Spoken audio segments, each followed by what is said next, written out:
안녕하십니까 성도 여러분. 2020년 8월 7일 안식일 첫 시간이 되었습니다. 잊지 않고 기억해서 방송을 통하여 예배에 동참하신 우리 모든 성도님들 예수님의 이름으로 환영합니다. 지난 한 주간도 건강하고 평안하셨습니까? 지난 안식일은 특별히 미주교회협회에서 주관하는 미주 동서부 연합 온라인 야영회가 있었죠. 원래 저희 교회에서 주관하기로 했었던 37회 서부 야영회 대신 미주교회협회에서 진행해 주신 이 온라인 야영회를 통해서 정말 큰 감동과 은혜를 저는 받았는데, 우리 성도님들도 동참하셨다면 다 받으셨으리라 생각합니다. 지난 온라인 야영회를 마침으로써 저희 세리토스 교회는 37회 야영회의 모든 짐을 이제 내려놓고 내년도 38회 야영위원회에 이제 그 책임을 전달하게 되었습니다. 지난 안식일 우리 야영위원들께서 모이셔서 36회 야영회로부터 전달받은 2월금과 작년에 저희가 모금한 헌금을 전부 결산하여서 지난주 38회 야영회에 안전하게 잘 전달하였습니다. 지난 3년 동안 이 야영회를 위하여 기도하여 주신 우리 성도 여러분, 또 봉사를 위하여 참여해 주셨던 우리 성도 여러분, 특별히 야영위원 여러분, 진심으로 감사드립니다. 급변하는 세상을 느낄 수 있었던 한 주, 37회 야영회가 안방 또 휴대폰 안으로 들어왔던 한 주, 그 야영회를 통해서 우리에게 감동을 주신 우리 윤호영 목사님, 신영걸 박사님, 김정한 목사님 또 감사드립니다. 아울러서 온라인 야영회가 마쳤던 지난 8월 1일 안식일 저녁부터 내일까지 매일 저녁 7시에 저희 교회가 속해 있는 남가주 합회에서 유튜브를 통해서 스페셜 위클롱 디지털 이벤트 온라인으로 또 야영회가 진행되고 있는데요. 전미 지역 최고의 강사들을 스피커로 모시고 진행하고 있습니다. 이 집회를 통해서도 많은 은혜와 감동 받으시기 바랍니다. 우리가 속해 있는 이 LA시의 시장인 에릭 가세티, 우리 에릭 가세티 시장이 코비드 의료 전문가들과 함께 연구 대담 후에 지금 우리가 겪고 있는 이 팬데믹이 야구로 치면 총 9회 말 경기에서 2회에 접어든 정도이며 내년 중반 이상까지 진행될 것을 감안하고 대비해야 한다라고 발표했습니다. 코로나 사태의 장기화를 예견한 것이죠. 구글을 비롯한 많은 기업체들이 이미 직원들의 재택근무를 내년까지로 연장해 놓은 상태임을 감안할 때 이 예견은 현실화될 가능성이 높다고 봅니다. 그렇다면 우리 교회는 어떻게 해야 할까? 이를 위해서 심도 깊은 기도 또 하나님을 향한 간구가 필요됩니다. 이번 온라인 야영회를 통해서 보셨듯이 우리 교회도 영상 예배를 위한 방송 장비 그리고 방송 인력의 업그레이드가 필요하다는 것을 절실히 느끼셨을 것입니다. 이번 모든 설교 방송들이 방송국이 아닌 가정 그리고 또 교회 스튜디오에서 최신 장비, 프로그램 등을 통해서 제작 방송된 것들인데 우리도 그런 실력을 이제 갖춰야 합니다. 옵션이 아닙니다. 그렇게 해야만 하는 것이죠. 코닥이라고 하는 회사가 세계 넘버원의 필름 회사였으나 디지털 시대에 적응하지 못함으로 완전히 사라져 버린 것을 타선지석으로 삼아야겠습니다. 시대의 변화에 따라 소멸되는 교회가 있고 위기의 시대에 살아남아 더 왕성하게 하나님의 복음의 등대의 사명을 수행해 나가는 교회가 선명하게 구별될 것입니다. 우리는 어디에 속하게 될 것인가 생각하고 기도하며 하나님께 지혜를 구하고 차분히 잘 준비해 나가야 하겠습니다. 이렇게 텅 빈 교회에서 예배를 촬영해서 여러분들께 보내드린 지도 6개월 접어들고 있습니다. 처음에는 너무나 어색하고 불편하고 힘들었습니다. 그리고 사실 지금도 그리 쉽지 않습니다. 최근 서베이 단체들의 연구에 의하면 방송을 통해 스트리밍 예배를 드리는 교인들의 비율이 현장 예배 100명이 참석했다면은 방송을 통해 가정에서 예배 보시는 성도들은 30%도 채 되지 않는다라고 합니다. 게다가 이 교회 저 교회 이 설교 저 설교를 배회하는 월십 노마드, 한 예배에 집중하지 못하고 여기저기 돌아다니는 그나마 방송을 통해 예배 보는 성도들 중에서 또 그런 스타일로 예배를 또 참석하는 분들이 70%나 된다고 그러네요. 예배에 임하는 태도도 정말 많이 달라졌습니다. 제가 어린 시절 학생 때 금요일이 되면 대청소를 하고 단정하게 이발을 하고 목욕탕을 다녀오고 그리고 안식일을 맞이했는데 요즘은 잠옷 입고 소파에 누워서 TV로 예배를 틀어놓고 핸드폰으로는 다른 것 검색하면서 예배를 드리는 분들이 간혹 계시다라는 것을 제가 들었습니다. 네, 하지만 그것은 예배가 아니다라는 것을 우리는 기억해야 합니다. 우리 교회는 온라인 방송이 익숙치 못하고 또 SNS를 통한 스트리밍 월십이 누구보다도 불편하신 고령층의 성도들이 많이 계십니다. 대면 예배에 비하여 온라인 예배는 훨씬 집중해야 하고 또 몰입해서 예배를 드려야 하는데 정말 쉽지 않습니다.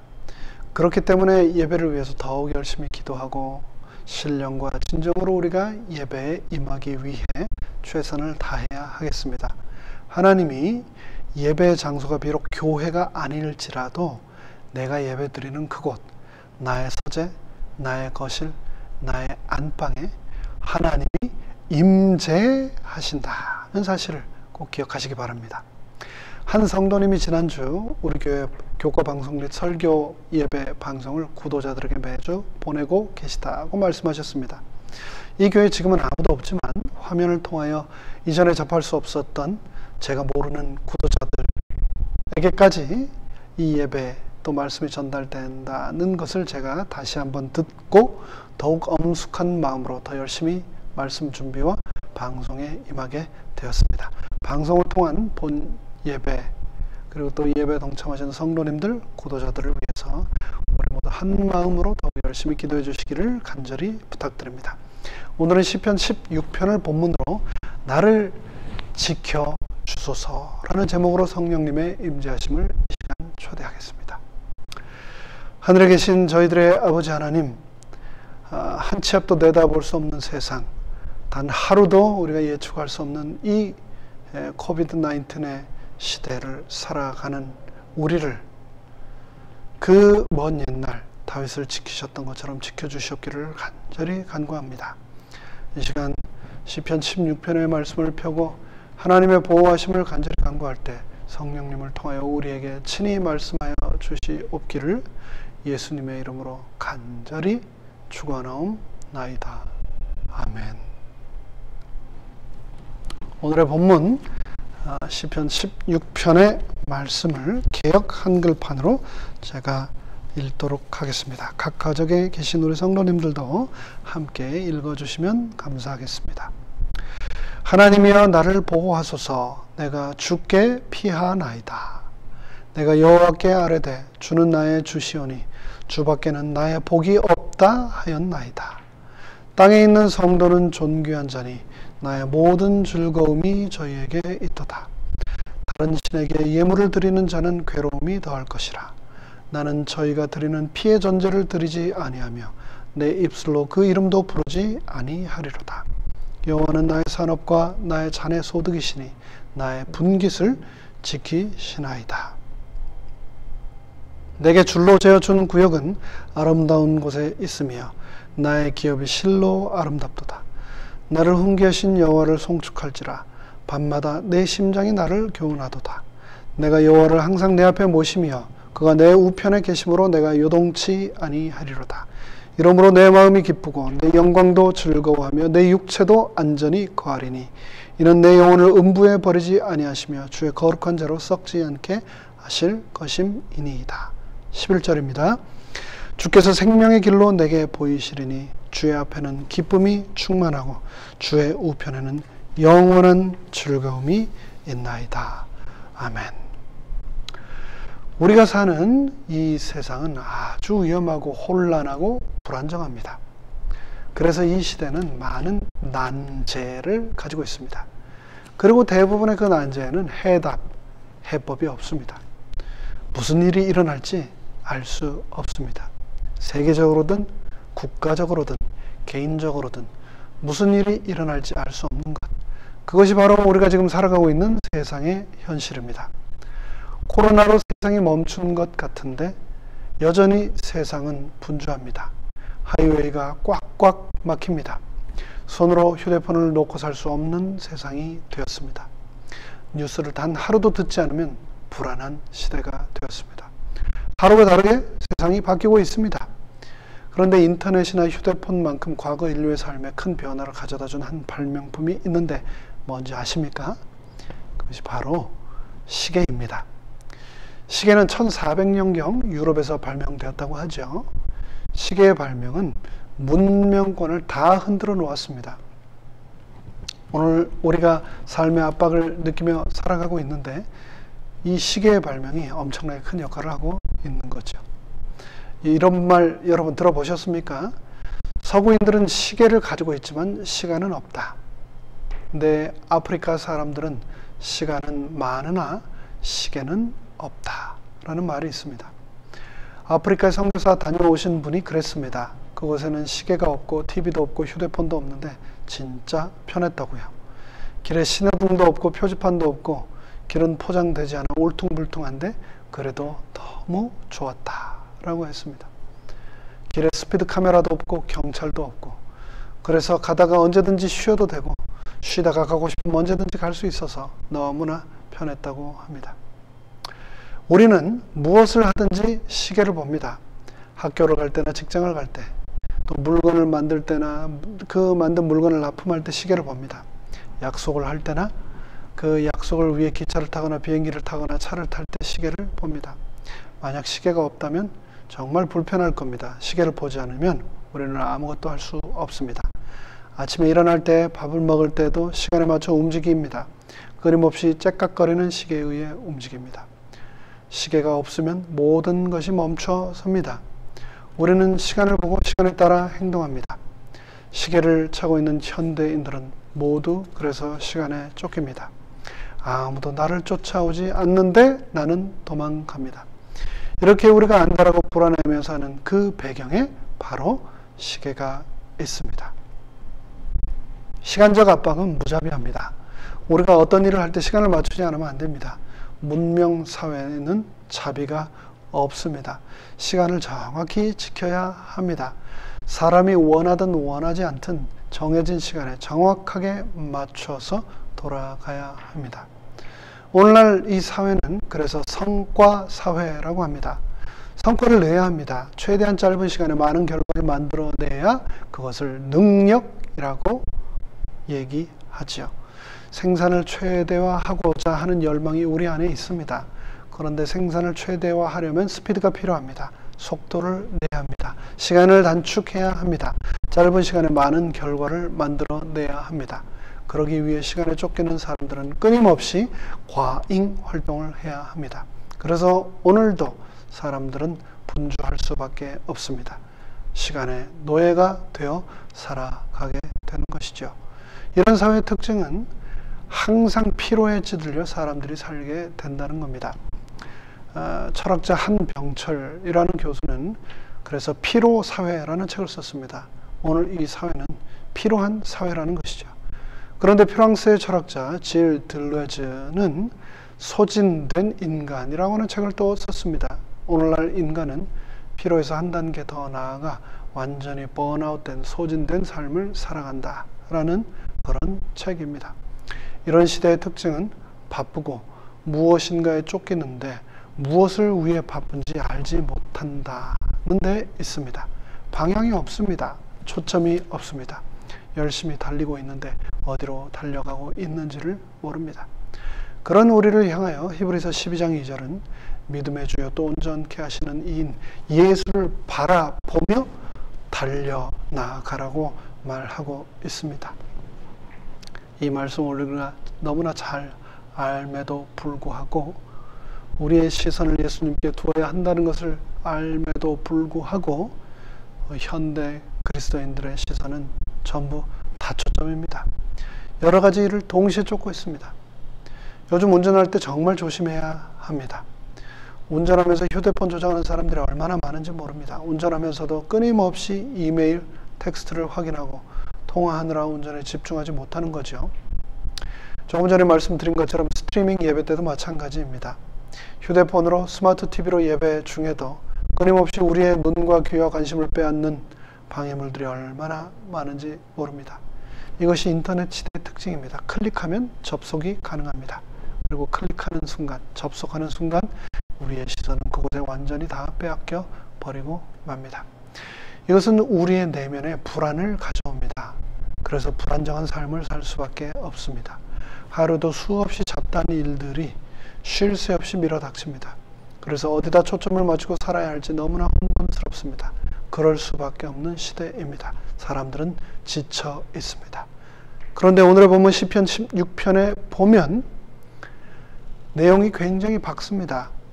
우리가 잘 아는 것처럼 다윗의 생애는 굴곡이 많았습니다.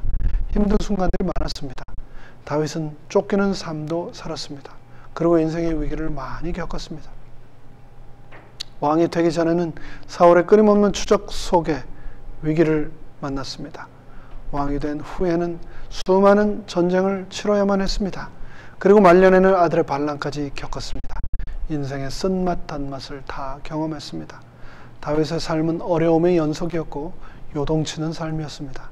그런데 본문의 시를 보면 안정되고 요동하지 않는 모습을 보여줍니다. 어떻게 그렇게 살 수 있었을까요? 이 시에서 가장 눈에 띄는 것은 다윗과 하나님의 관계입니다. 본문 시편 16편 2절에 보면 다음과 같이 말하고 있습니다. 시편 16편 2절에 보면 다음과 같이 말하고 있습니다. 내가 여호와께 아뢰되 주는 나의 주님이시오니 주밖에는 나의 복이 없다 하였나이다 라고 노래하고 있는데요. 이것은 일종의 다윗의 신앙 고백입니다.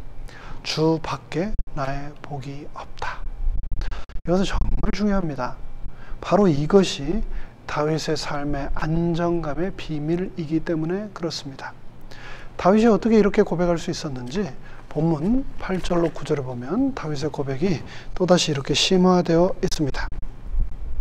내가 여호와를 항상 내 앞에 모시며 그가 나의 오른쪽에 계심으로 내가 흔들리지 아니하리로다. 이러므로 나의 마음이 기쁘고 나의 영도 즐거워하며 내 육체도 안전히 살리라 라고 다윗은 고백하고 있습니다. 다윗의 삶의 안정의 출처는 하나님이시다 라고 말하고 있는 것입니다. 다윗은 철저히 하나님을 의존한 삶을 살았습니다.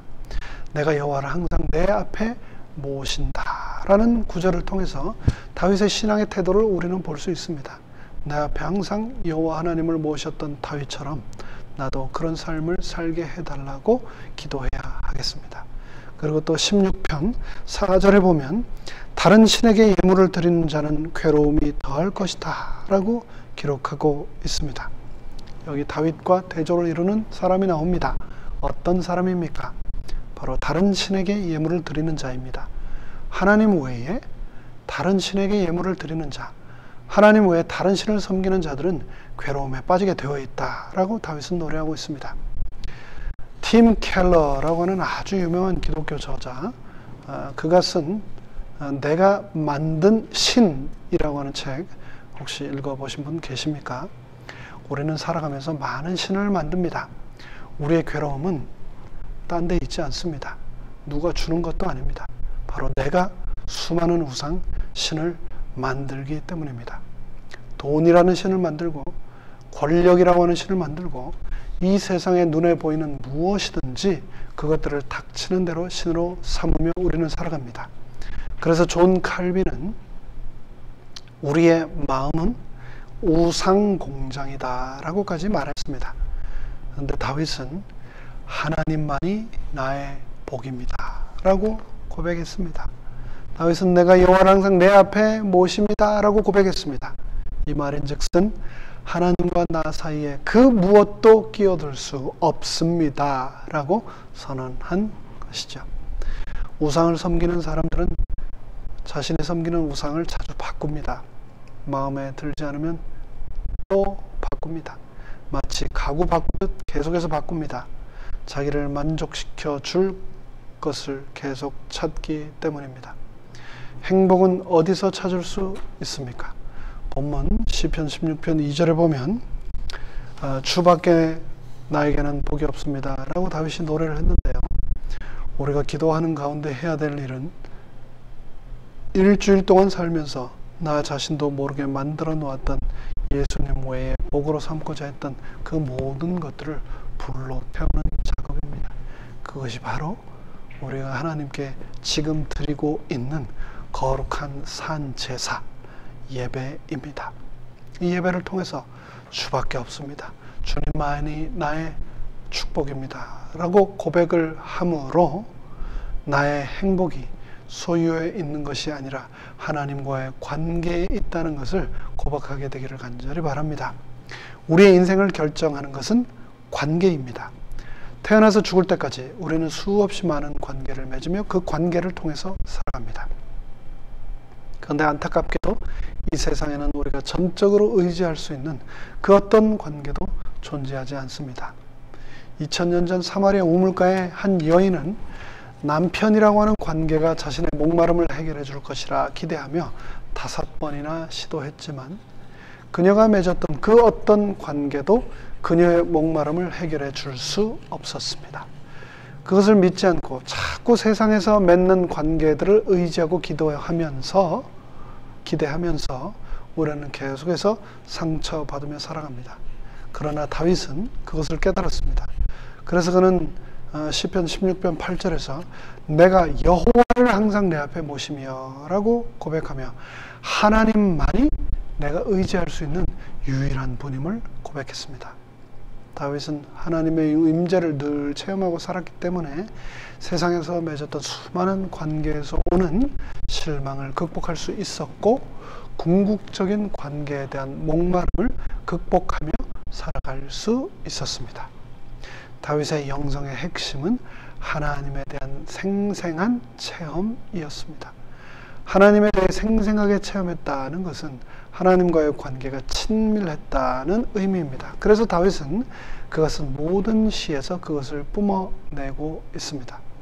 다윗은 자기와 깊이 연결되어 있는 친밀한 관계 속에서 하나님을 경험했습니다.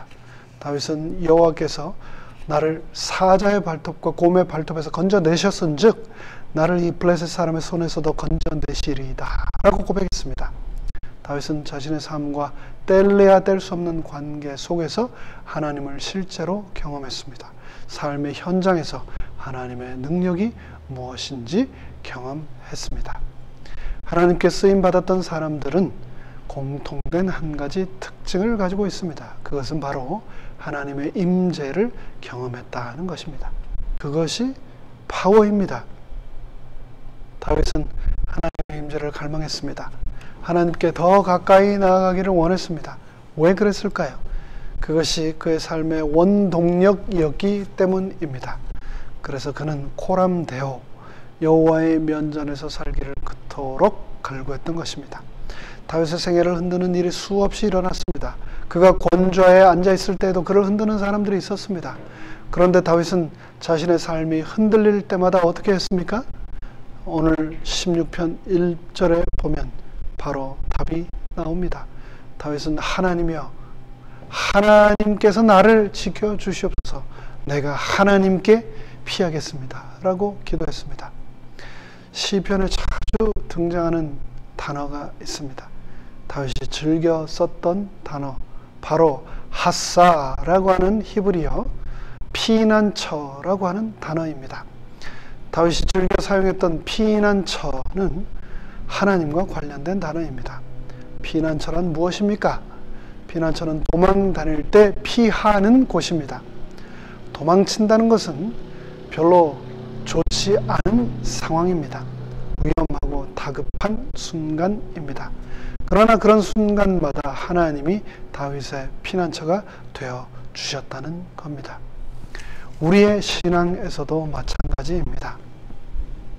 살다가 어려움을 만나서 힘든 순간 피할 데가 없고 막다른 길에 도달했을 때 더 이상 갈 곳이 없을 때 인생이 궁지에 몰렸을 때 이제 끝이구나 라고 생각하는 절망의 순간에 항상 내 앞에 하나님이 계시다는 것을 잊지 말고 기억합시다. 하나님이 바로 나의 피난처라는 것을 기억합시다. 우리가 할 일은 무엇일까요? 피난처가 되신 하나님께 피하는 것입니다. 하나님께서는 우리의 피난처가 되시기 위해 기다리고 계십니다. 우리가 사는 세상에서 곤란한 일을 당하고 어려움이 있으면 피할 곳은 딴 데 없습니다. 하나밖에 없습니다. 우리의 인생에 어려움을 당하면 피할 곳은 한 곳밖에 없습니다. 바로 하나님밖에 없습니다. 복 있는 사람은 누구입니까? 피할 곳이 어디인가를 바로 아는 사람입니다. 어차피 광야는 험악하고 위험합니다. 문제는 다 있습니다. 어려움이 닥치지 않는 사람은 단 한 명도 없습니다. 사람을 분류하면 딱 두 종류로 분류할 수 있습니다. 피할 곳이 있는 사람과 피할 곳이 없는 사람입니다. 아무리 대단하다 해도 피할 곳을 만나지 못한 사람은 죽습니다. 우리의 인생의 핵심은 바로 여기에 있습니다. 오늘날 세상에서 사람들을 피할 곳을 찾고 있습니다. 그러나 그들에게 피할 곳이 없다는 것, 그것이 가장 큰 비극입니다. 어려움을 만나면 그래서 온 몸으로 그들은 맞닥뜨립니다. 그리고 비참해집니다. 오늘 우리는 광야라는 세상에서 사는 법을 배워야 합니다.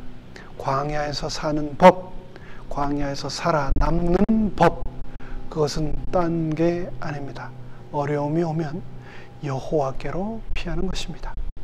그런데 바로 우리가 드리는 바로 지금 이 자리, 예배의 자리가 바로 그런 피하는 자리, 피난처라는 것을 다윗은 말하고 있습니다. 말씀과 찬양과 기도라는 피난처를 여러분 잊지 마시고 기억하시기 바랍니다.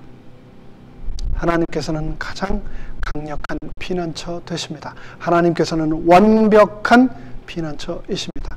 그분께로 내가 원할 때, 필요할 때마다 언제든지 피할 수 있다는 것, 그것이 죄악 세상에서 살아가는 하나님의 자녀들에게 주신 가장 큰 특권이 아닙니까?